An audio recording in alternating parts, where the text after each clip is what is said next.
Jackson State's football future is very bright. We looked at that on yesterday, but they feel this way about a bunch of their different programs, and you can tell by the amount of head coaches that they just extended. Oh, yeah, it's locked on HBCU. Play my music.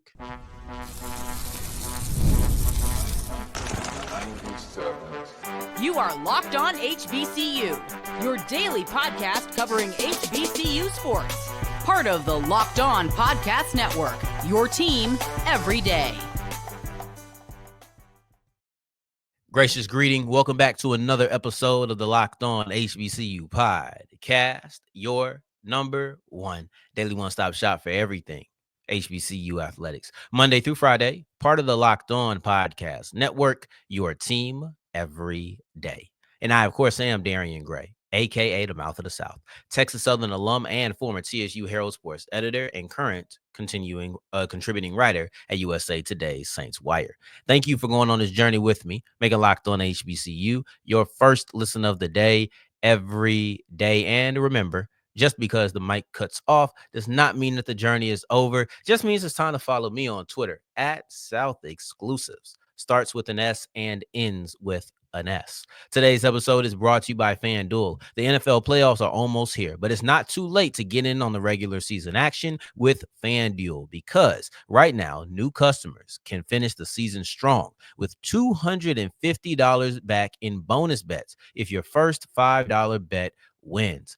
Visit FanDuel.com to get started. We'll wrap up today's episode with a bunch of quick hitters. We'll look at the SWAC standalone games for women's basketball, as well as Norfolk State's national praise for their women's basketball team.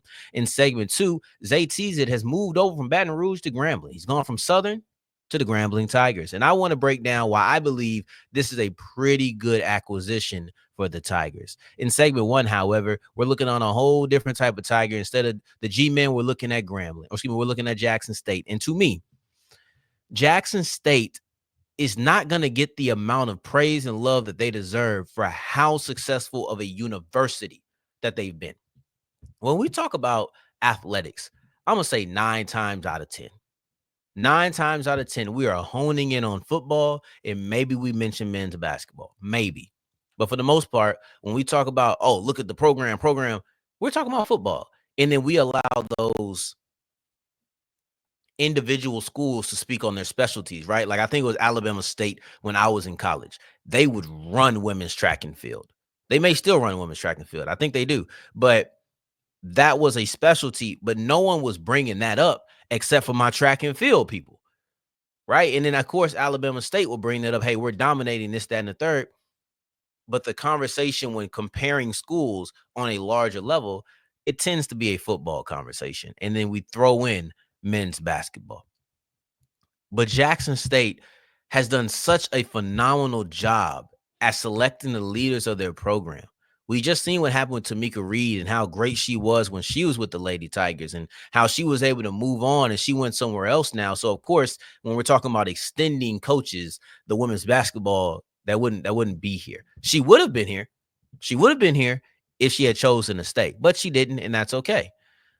But Jackson State doesn't just have a bright future in football. We talked about that yesterday. We talked about all the retaining talent that they're bringing back. We talked about the rich getting richer with the Mississippi Valley State all-conference wide receiver coming over. We spoke all about that in the future. But they feel this way about softball. They feel this way about baseball. They feel this way about 7 different programs. In the last 3 months, they've extended 7 head coaches. And honestly, I only stumbled across this because I was on the Jackson State website. For some reason, it wouldn't go straight to the football schedule like it usually does. You know, when you look up something enough times, when you Google it, that's just what it automatically goes to, right? You don't even have to go through the whole process. But a new computer, I had to go through that whole process. And I ended up finding something that was interesting. And at the time, it was 6 head coaches who had been extended in the last 3 months. Let's first off recognize that I think Mo Williams was the first one to get that done. That was about 3 months ago. Everybody else has been pretty rapid fire, especially in the last 3-4 days. Since New Year's Eve, December 31st until now, today, January 3rd, I think they've extended 3 to 4 head coaches. So you see kind of where they are and where the mentality is this is something that they wanted to get going into the new year. And even today, January 3rd, as I was looking up something, I don't remember what it was, you see that the baseball coach is extended. So let's read off all of the people that have been extended and then explain why this is important, because this is a big deal to me. TC Taylor, football. Mo Williams, men's basketball. Ted Flogates, soccer. Kevin Montgomery, softball. You're looking at Marcus Hereford, volleyball. Like, that's 1, 2. I should have did this in a different font to get it. 1, 2, 3, 4, 5. I'm forgetting somebody in here.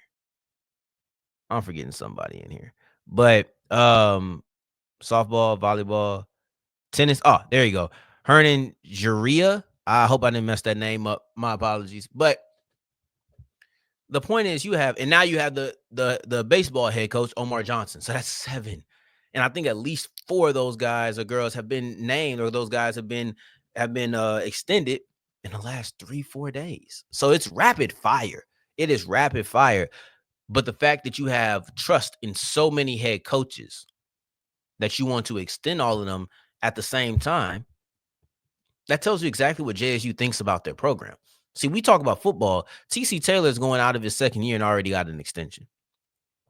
But and it's not as if, see, some schools run it poorly. So the mere extension of a coach does not mean that he is a quality coach. Let me be very clear.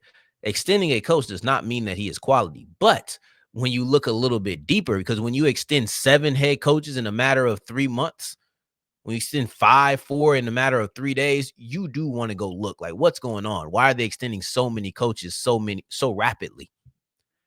And you'll see, you look at a high level of success in a lot of these guys. TC Taylor just won a Celebration Bowl. The turnaround he made from year 1 to 2, the responsibility that he took on his own plate and how it paid off for him, that's worthy of getting an extension. Mo Williams is the question mark. Mo Williams, we need more from you in the playoffs. But I see the extension of Mo Williams as kind of a vote of confidence of, hey, we believe you can right this ship. But as it stands right now, I need Jackson State to do something in the tournament. I need Jackson State to be a little bit better in men's basketball. But you extend him, and that tells me we're going to give you more years. There's no pressure on you. There's no pressure on Mo Williams. Instead, it's a lot of trust within Mo Williams to go ahead and get us to a SWAC title game. Make it to March Madness, right? Like, not get bounced in the first round. That's what I'm looking at. They haven't made it to a title game yet under Mo Williams. So I see this as a vote of confidence. Flogates in soccer, that's another show of faith, because 2024 was bad. 2024 was bad. I know it may seem like I'm kind of tearing down my point. I should have waited a little bit to do this. But 2022 and 2023 were amazing seasons. In 2022, they won the title, both in the regular season and in the tournament. They ended decade-long droughts in both of those. I'm talking double-digit droughts. Then you also had a tournament appearance the following year. So you're looking at 22-23 being the real setting and the real standard of Jackson State soccer, opposed to 2024. Once again, makes sense. You get into Kevin Montgomery, who won the SWAC last year for the first time since 2011. You're seeing some ending of droughts. I didn't even mention TC Taylor won the first ever Celebration Bowl for JSU. The first ever Celebration Bowl for Jackson State was won this year by TC Taylor. But he also seemed to be the one person you didn't need to explain why he was being extended. That's what I would say. But in addition to Kevin Montgomery, you had the SWAC title for the first time last year. You had the winningest season in school history. Prior to that, he won the East, and he also had 2 more deep SWAC tournament runs. These are 4 different seasons in which you are just excelling. So yes, Kevin Montgomery made sense. Hernan, the tennis coach, he coaches both men's and women's tennis. He was the co-coach of the year this year on the women's side. On the men's side, he took them to back-to-back tournament finals. He also has the freshman of the year coming in. Also had the freshman of the year on last year's team. The question becomes, at what point do we sit here and say, dang, how many coaches do they have? Because I'm still not done. You still got Marcus Hereford, who he won in a real pressure situation. Jackson State's used to winning. He comes in his first year, he was already on the staff, but in his first year as the head coach, he takes them to a tournament finals. If you don't succeed immediately, I'm assuming that his contract was probably up or was going to be up next year. That would be my assumption. With all of that working, that's pressure. And knowing that you don't have much time to play around. You have a bad year, they may get somebody else in here because it's not like your contract extends long. They don't want to pay you longer than they have to if they have question marks on whether or not you're the guy. So you can't let them have question marks. And that's what Marcus Hereford did. He said, I'm not letting you have question marks. And then Omar Johnson, you're still looking at a guy who's been very successful in the regular season. The problem with tournaments is no matter how good you are in the regular season, it doesn't take much for you to get out of that tournament. So, like Jackson State's women's basketball about 2 years ago, Southern knocked them off.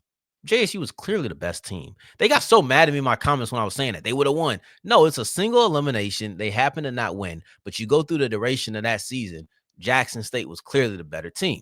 They are the best team in SWAC over the last 4 or 5 years, right? It's not even like it's them.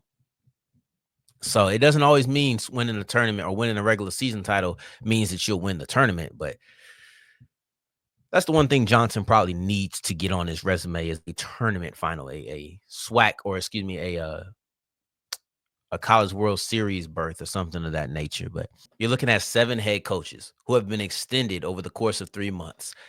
And you have what, 1, 2 that are real votes of confidence, You're looking at Johnson of you've had so much success in the regular season. Let's put it on the SWAC tournament now. Is that really a vote of confidence? I don't think that's it's a criticism. It's something you want to see, but it's hard to really be like, that's still a successful program. You're looking at the basketball team is the one question mark of, all right, Mo, we need you to get it together. Soccer wise, it was bad last year, but it was great the 2 years prior. Like great. One of the 2 best teams, if not the best team in the conference. So 7 head coaches get extended. You have maybe 1 or 2 question marks in that whole process. You understand when looking at that, this is a great university. We typically don't talk about that until we get to the end of the season and we start discussing all sport awards. I don't know what it's going to look like this year. But what I will say is they've extended soccer, tennis, men's basketball, football, baseball, softball, volleyball, or excuse me, not softball, but volleyball, and softball. You have all these head coaches and all these different sports being extended. This is phenomenal. This is phenomenal for Jackson State. One thing that I think is really good is Zae Teasett to Grambling. I like this for both parties involved. Let's break this down as we continue with Locked On HBCU. Today's episode is brought to you by FanDuel, and FanDuel is the official sports book of the Locked On Podcast Network. The NFL playoffs are almost here, right? So, you got Mahomes in it, you got Allen in it, you got Lamar in it, you got Herbert in it. On the AFC side, it's stacked with quarterback play. It's a lot of quarterback superstars. Will you see Joe Burrow in it? That's one of the missing superstars. I don't think you will, but we'll find out. Part of that is going to be beating the Steelers on Saturday. How do you feel like he's going to fare? How do you feel like he's going to fare? That'll be something that we can ask, and you can put some money down on FanDuel.com. What about Russ? What about TJ Watt? What about Lamar on Saturday against the Cleveland Browns? These are all numbers. This Saturday. Then Sunday, you have the rest of the NFL action. Then next week, you have the college football playoffs. Then the week after that, or then that weekend, you have the NFL playoffs. Let's go. This is a football heaven. I love this. I love this. I love this. I love this. And you could love it even more if you go to FanDuel and make some cash on it. And if you're new to FanDuel, you get $250 back in bonus bets if you put down a $5 winning bet. If you're new to FanDuel, you have to put down a $5 winning bet. You get $250 back in bonus bets. Just go to FanDuel.com to make every moment more. Go to FanDuel.com to get started. As we continue rolling on today's episode of Locked On HBCU, I appreciate you for making this your first listen of the day every day. For your second listen of the day, make sure that you're checking out Locked On College Football or our conference shows, which are the Big 12, SEC, Big 10, and ACC. Make sure you're checking all of that out. But right now, Zae Teasett to Grambling is a move that not many people are going to talk about, not many people are going to be excited about, but I'm okay being in the minority. I am perfectly fine with this. Listen. I am a big fan of Zae Teasett. I don't really get off of a bandwagon easily. And I think, matter of fact, I think looking up Zae Teasett's stats actually may be best for this. It's not what I had planned on doing, but right now, just so you know, Zae Teasett has transferred from the Southern Jaguars to the Grambling State Tigers. And this just makes a lot of sense for Teasett. All right. So, man, but I think Southern has a terrible yeah, Southern sucks at having their stats up. So you can't bring this up. But I feel like Teasett only started back-to-back games one time, it feels like, to me at least. He did not play in 10 games. He did not play. I don't think he played in 10 games. But you can't even look at it. You can't break it down, and I'm not about to go through all of them right now. So the point is, how I feel about Zae Teasett. To me, I've always been high on him because I remember the first time I watched him play, I thought that he showed a bit of a jolt. Granted, that was against D2 competition. But then you look at what he did against Bethune-Cookman, which is FCS competition.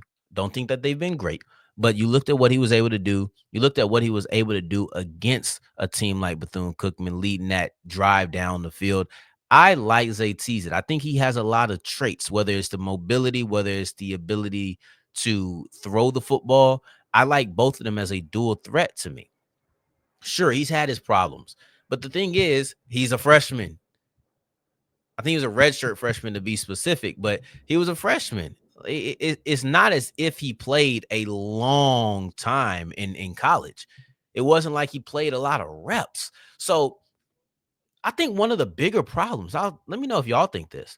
I think one of the bigger problems in HBCU football is there's no quarterback development. You got Akil Glass, you got Davius Richard. You could probably put Walker Harris in that conversation because they really did develop him too. Outside of that, who's getting developed out here? I see so many HBCUs lean on the transfer portal. Go give me a veteran who already has a foundation from elsewhere. We may still give him some tools. We may help build him, but starting that foundation is not something that I see a lot of our HBCUs doing. For Zae Teasett, you have to build a foundation. He's a young quarterback who needs some grooming. So Mickey Joseph, you have to get that offensive coordinator who is going to take his time with Zae Teasett. That's the way I look at it. I don't know. I'm trying to think about it. I guess, people hate me when I be talking about Body, but man, I really do think that Andrew Body is a really good quarterback. And I hate when people go, oh, he ain't win at Texas Southern, so he wasn't gonna win at Alabama State. That's so limited in view. It doesn't even make sense. As if because you didn't win the first 2 seasons of your career, you're done for it. That doesn't make sense. He played half a year and then played a full year. Then he played a game. What are we talking about?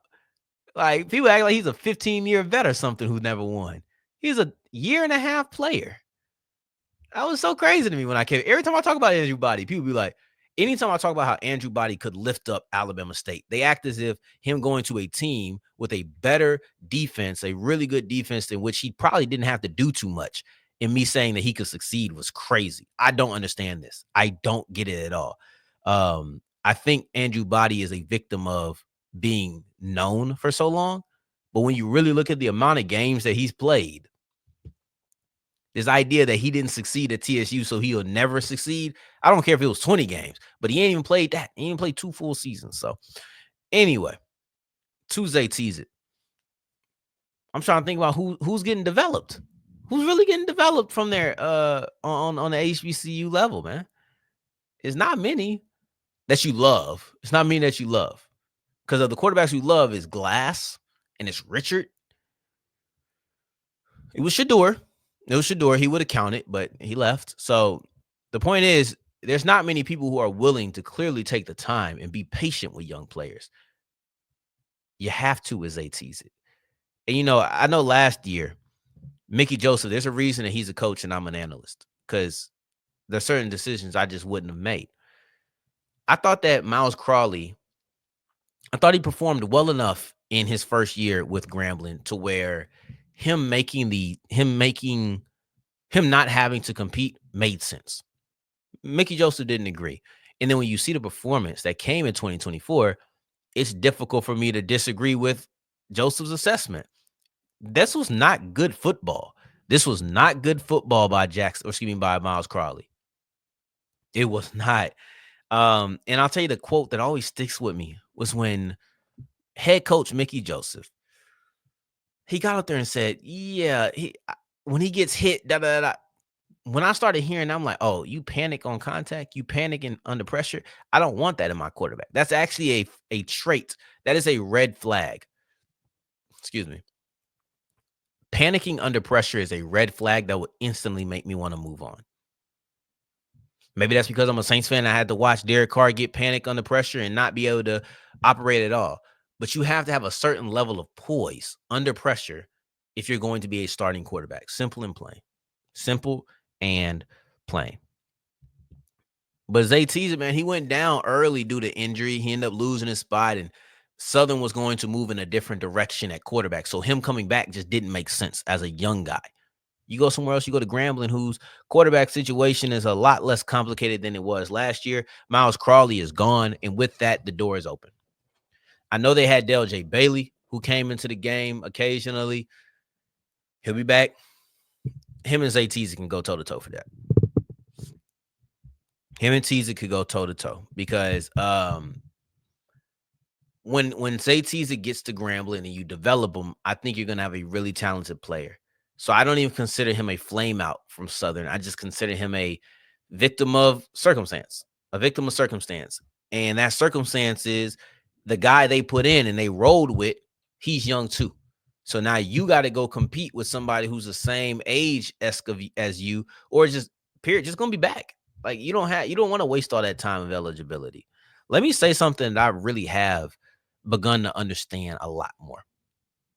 Something I've grown to understand a lot more is the idea of a window, a championship window, and how you treat your quarterback when you're in that championship window. I'm a little participation trophy-ish at times. I've realized that about myself. I can be a little soft. And I'm like, man, let him get his lumps. To me, that's good for development. But in a sense, it's like, no, if he's screwing up, take him out. Yeah, I can see how that'd be soft, right? But when you know you can win a title, you don't play around with people who need to develop. You don't sit here and be like, oh, well, if he gets it together, that is not an option when you think you are a championship team. They believe they are a championship team. They were correct because they made it to the SWAC title game. That made sense on why you would be so aggressive with your approach at the quarterback position because you don't have the luxury of saying, he could lose us a couple of games. We'll be all right because he's getting his development. I believe that Zae Teasett is that type of talent, though. I believe Teasett is the type of talent in which you say, let him take his lumps. He's going to be better for this.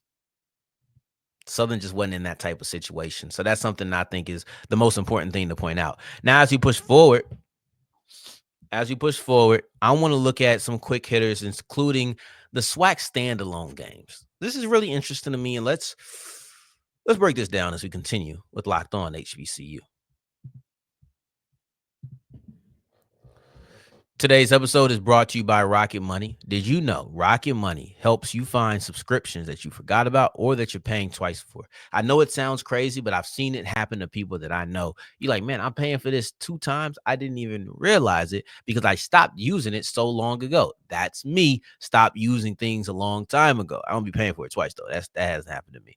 But I had a few subscriptions like that I had to work on streaming wise. And it's like having a personal assistant for your finances. Rocket Money is a personal finance app that helps you find and cancel your unwanted subscriptions, monitor your spending, and helps lower your bills so that you can grow your savings. It brings everything together in one place so it's nice and easy for you to grasp. This is my spending habits. These are my goals, and this is the subscriptions that I've been paying for.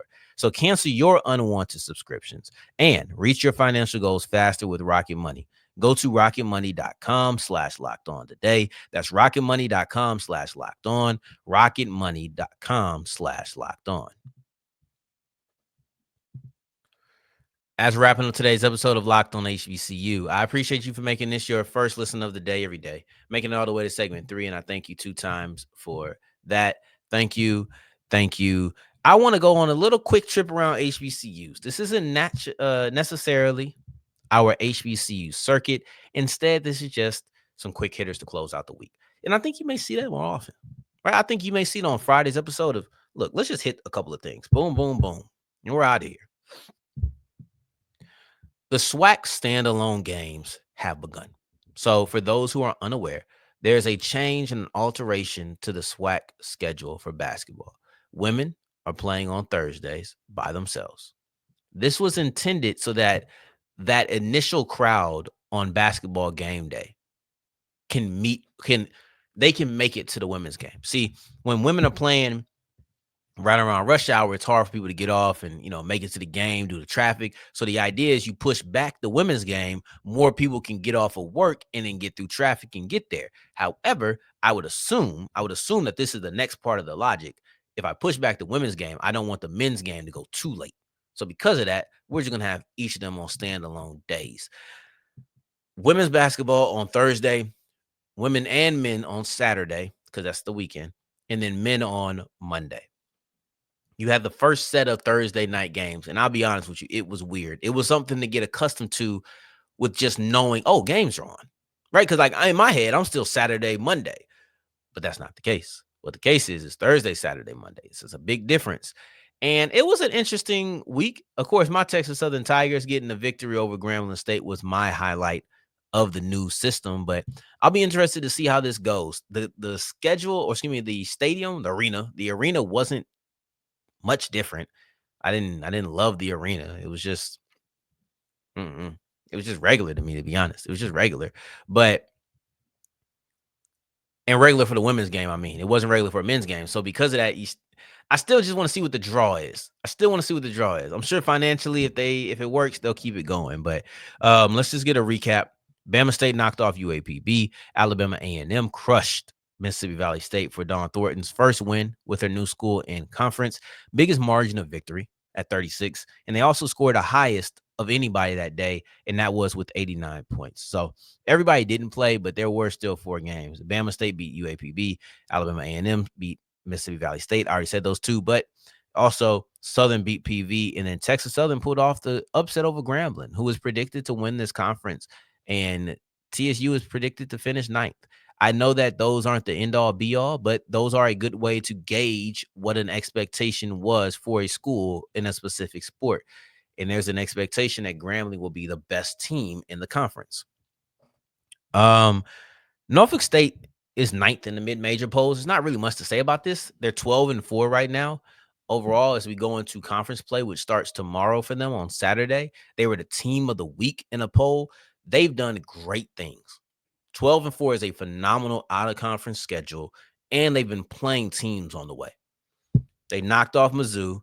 They narrowly lost to Alabama. They narrowly lost to Wyoming State, I believe, or was it just no? It's just Wyoming. They knocked off, was it Vanderbilt?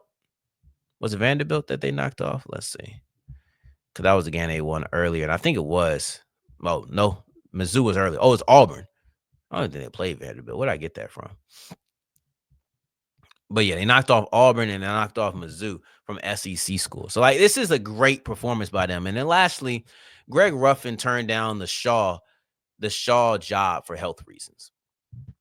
So if y'all don't know, Greg Ruffin was coming back to Shaw University to be their head coach again. He succeeded there the first time, not so much on the way out. Now you're coming back and you're thinking to yourself, I can make something shake at the school I did it at once before. And you're hoping that the coach who made something shake once before can make something shake again. But unfortunately, he has health issues. And I hope that it's just something that he just can't be giving out extended exertion. That's what I'm hoping. So we'll see what it ends up being. But overall, this is a unfortunate situation. I know a lot of people didn't like the hire, but I think we can remove ourselves from the hire to just say, hey, I hope he's good health-wise, and we'll see what Shaw ends up doing. So I appreciate you for making this your first listen of the day every day, making it through the first week of the new year, even though it's just half a week, really. But the first week of the new year, we'll be back on Monday. It's a long weekend. And every time I predict what's going to happen for the next episode, I end up being wrong. So we'll just have to wait. In the meantime, in between time, until the next time we hear each other, family, take care, stay blessed. Peace.